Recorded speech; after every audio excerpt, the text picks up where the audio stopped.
It all comes down to this one final opportunity to improve your team for that all important fantasy Super Bowl. It's the Waiver Wire show for week 17 on the Fantasy First Down.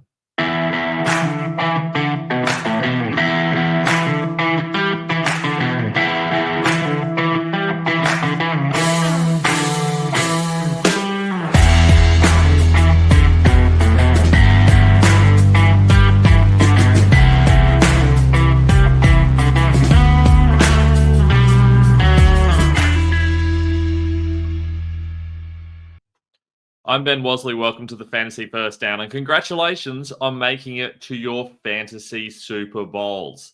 I hope you have a good week of fantasy and are able to finally bring home that title. But to do that, you're going to have to get your waiver wire pickup spot on. So we're going to get into that in a second. It's also Christmas Eve here in Australia, and I assume by the time you're watching this, probably is over there as well. So Merry Christmas to you and all of your loved ones as well. I hope it's a happy and safe festive season for you as well.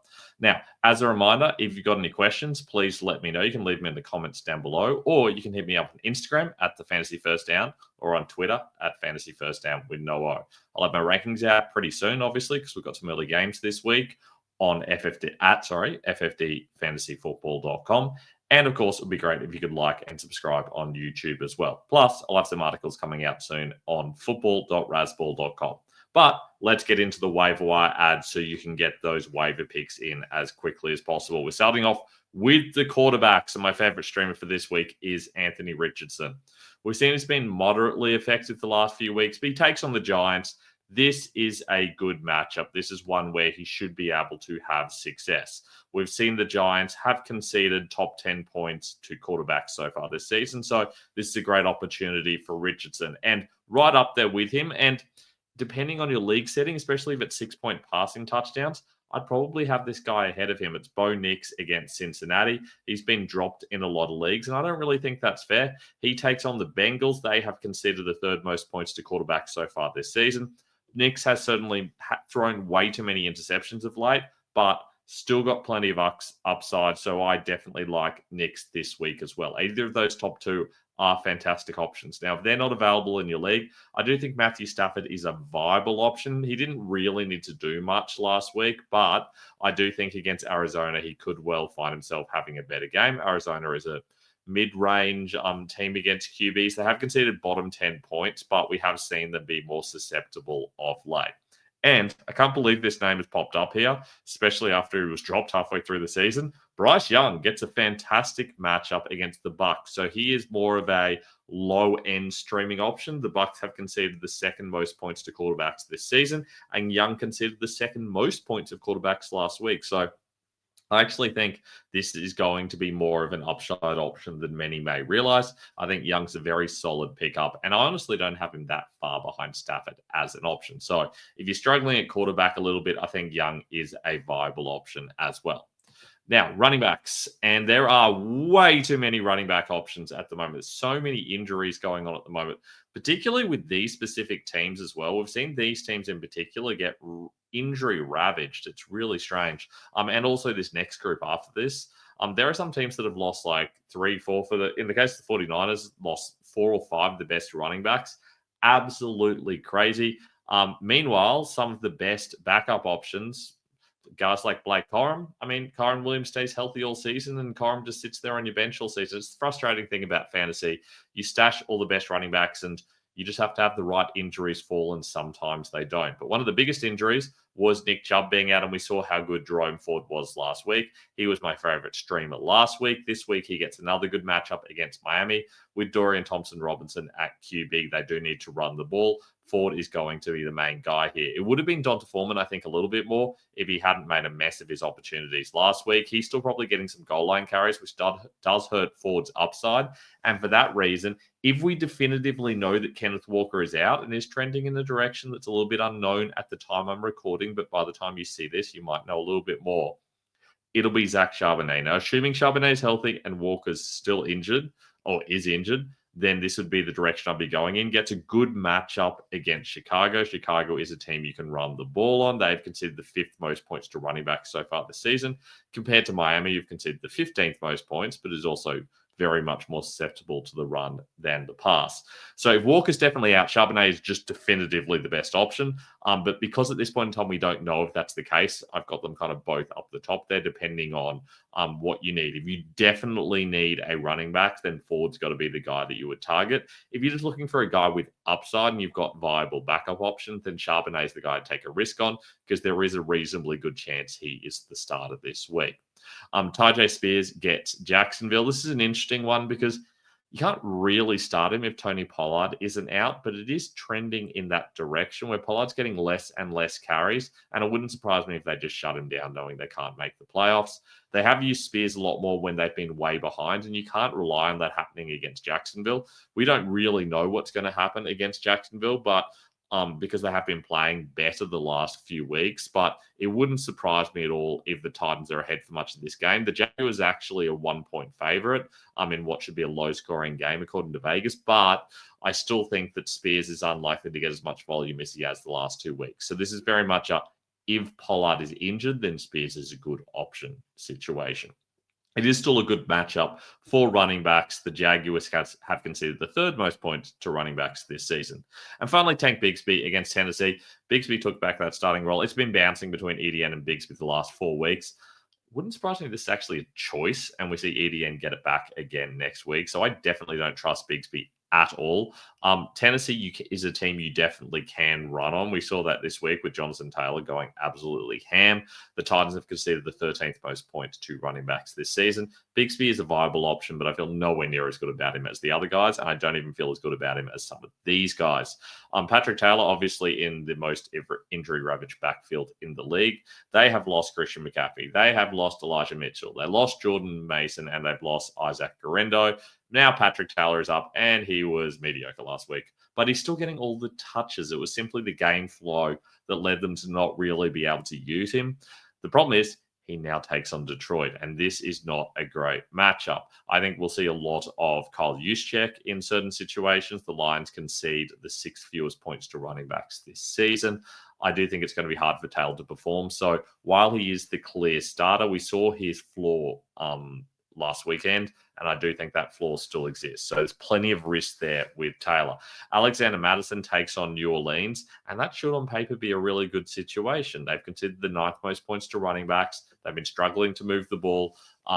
It would not surprise me at all if they suck again this coming week. And Madison is in a committee with Amir Abdullah, but Madison is certainly the main guy.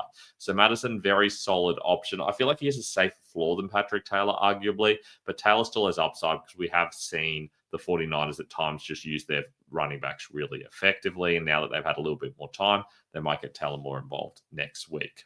Kendre Miller takes on the Raiders, and we saw how awful he was against the Packers, but that's his team was not even slightly in the game. You'd have to feel that against the Raiders, there is a very good chance that it'll at least be competitive, even though technically, according to Vegas, the Raiders do go into this game as 1-point underdogs. I don't know that it's necessarily going to work out that way. Regardless, both teams are going to be involved in running the ball in what should be a close and low-scoring game.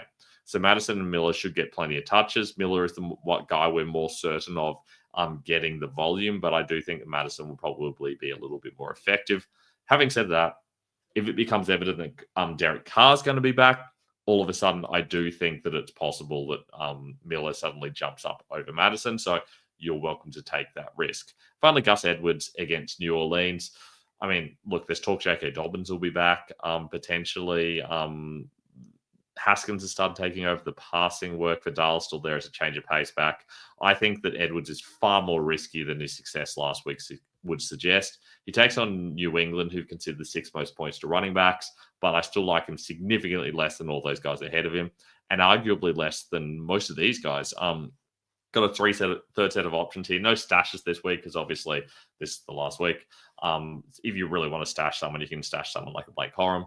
And obviously, if there's an injury to Kyron Williams in training, for example, then all of a sudden he can jump in and you can start him. But I mean, at this point, there's not really much point in doing that.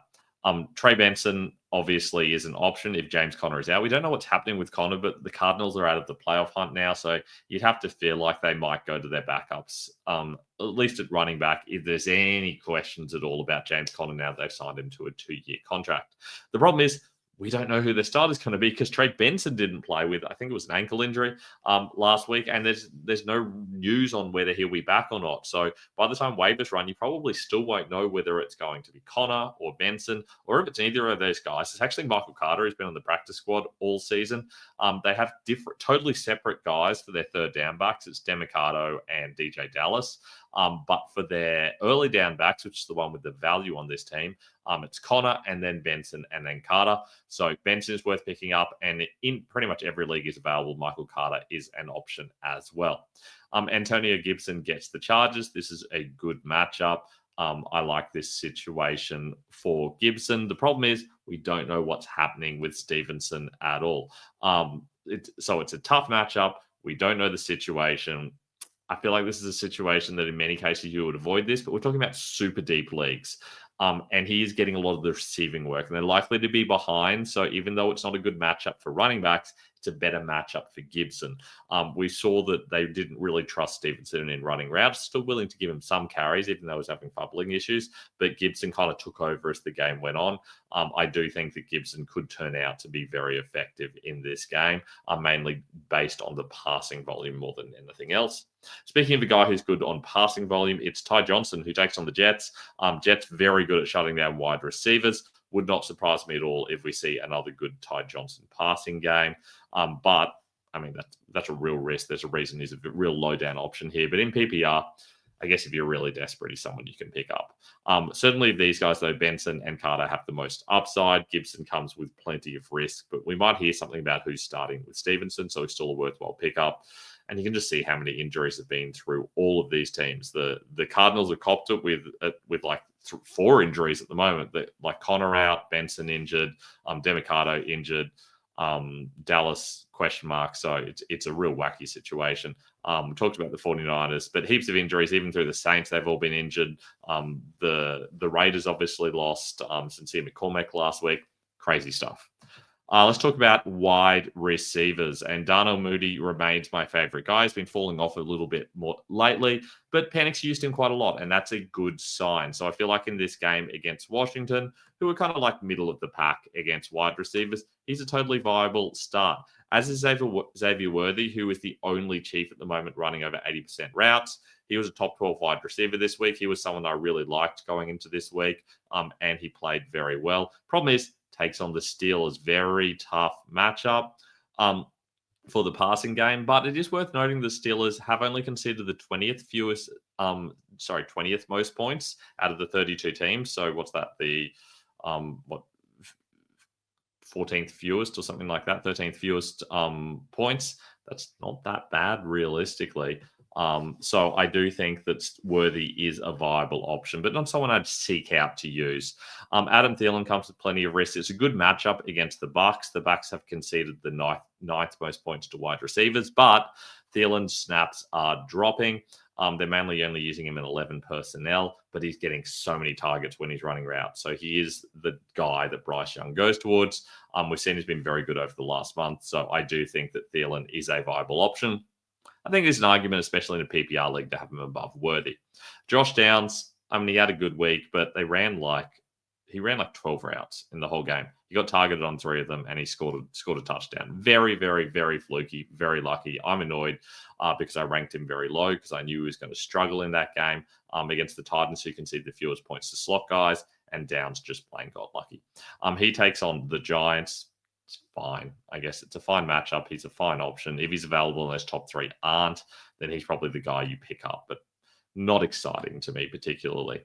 In this second set, Jalen McMillan, solid option, takes on Carolina. They concede a lot of touchdowns, but not so much to wide receivers. They concede the most points to running backs in fantasy, the second most points to tight ends, and the 6th most points to quarterbacks, and the 4th most points to kickers, and the 18th most points to wide receivers. They do have a good secondary. They're especially good at shutting down slot receivers, but they're still good enough to shut down Mike Evans and Jalen McMillan. Will they succeed, though? Well, we'll have to wait and see. But McMillan is certainly starting to burn a lot brighter. Playing alongside Evans, that seems to be working really effectively. There's no Kate Otten anymore. There's no Chris Godwin, obviously. It is really those top two guys and the running backs. And I do feel like McMillan could have a good game. Marquise Brown obviously returned and was very effective on limited snaps.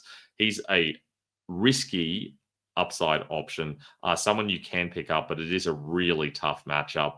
I don't love this situation, but you saw how much they used him last week. I do think there's upside here. Despite the matchup, I'm willing to take a risk on him if you're chasing the game and need someone particularly in a PPR league. Romeo Dobbs, more of a non-PPR, half PPR option. He's been scoring a lot of touchdowns. Seems like Christian Watson might be injured. He gets a fantastic matchup against the Vikings. I kind of feel like I really should have him actually up above Brown and arguably even above McMillan now that I really think about it, with the Watson injury, which I hadn't really seen as much about when I made this graphic. I do think the Dobbs could have a very good game. I think he's going to be playing every snap. He's going to have plenty of opportunities in a game that should be very high scoring between two very good teams. So it is possible that Dobbs has a big game. He's got a lot of upside, especially in half PPR. And Rashad Bateman always had half PPR upside. He gets that excellent Texans matchup. We've seen that they can be torn apart deep. They've considered the seventh most points to wide receivers. Not as much as the Vikings have considered the most by a mile, but still a good matchup for Bateman. He's a solid low-end option who's available in a lot of leagues, in like 3/4 of leagues.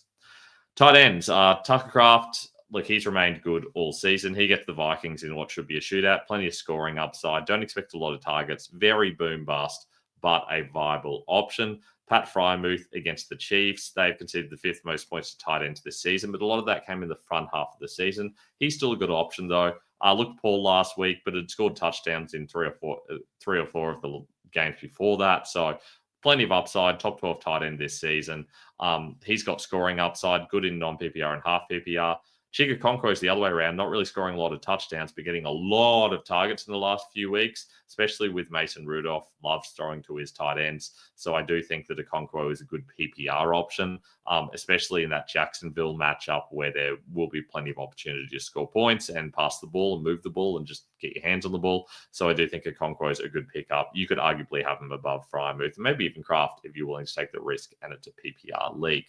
Dalton Schultz is on there, firstly because he takes on Baltimore, and you can definitely score against Baltimore. They've considered the 11th most points against tight ends and even more against wide receivers, but also because he had a good week last week after Tank Dell got injured. Real shame about Tank Dell. He probably misses next season as well in a dynasty league. There are some situations in a shallow dynasty league where he's a drop, or you definitely want to trade him away for a team that's rebuilding for the distant future. But gosh, really sad for Tank Dell. They've got no Dell. They've got no Stephon Diggs. Their backups aren't really doing much. So you're going to see a lot of Nico Collins, a lot of Joe Mixon, and I think a reasonable amount of Dalton Schultz. So Schultz against the Ravens, I like. I think he's a viable option as well. In a non-PPR, half PPR, you can probably start him over Okonkwo if you really want. And I think he's even not that far off Freiermuth in a PPR league. Kickers and streamers. Chase McLaughlin is my favorite for this week. He gets Carolina. I say this every week. Start your running backs, kickers, and DSTs against Carolina. Less so DSTs these days, but still a viable option. The Panthers conceded the fourth most points to opposing kickers. And don't really know what to do with the Cardinals at the moment, but they have been very good as a kicking team lately, and they take on the Rams, who are a top 12 matchup for kickers. So I would just take whichever one is starting. I would pick up Chad Ryland initially, and if it becomes clear that Matt Prater is going to be starting this week, then pick up Prater. You're not going to have too much competition. You're playing against one other person. So if you can't get either of these guys, something weird's happening. But certainly, you can probably pick up both of these guys realistically. What else are you going to do with your bench this week? But I really like the Cardinals kickers this week against the Rams. They absolutely popped off last week when they were one of my favorite streamers, and it's happened again. DSTs, it's been my best DST season ever, I think. I believe I'm ranked second on Fantasy Pros for DST accuracy.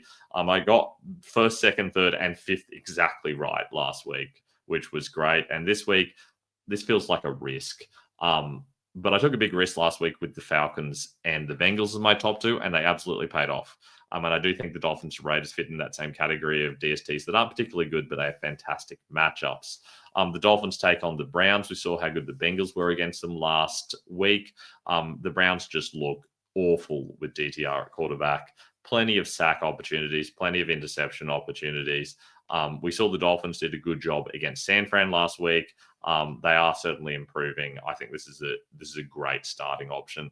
And if not, the Raiders against New Orleans, that's assuming Derek Carr remains out. And it would be helpful if Alvin Kamara is still out as well, which I think he will be.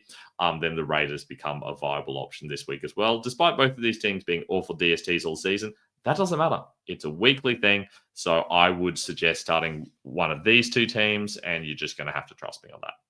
And I hope you trusted me in all of these things. But if you're unsure or you got any questions, make sure you hit me up in the comments below, or you can ask them on Instagram at the Fantasy First Down, where I tend to reply most quickly, or on Twitter at Fantasy First Down with no O. My rankings will be up in the next day or two at ffdfantasyfootball.com. And it would be great if you could like and subscribe on YouTube as well. Wishing you a very Merry Christmas, a Happy New Year, and an awesome festive season. Good luck this week. I'll be back in the coming days with some streamers for this week. And then, of course, I'll have the Start Sit show on Saturday before we go into the last round. And, of course, trying to win those fantasy rings. Good luck for this week. I look forward to talking to you guys in a couple of days' time.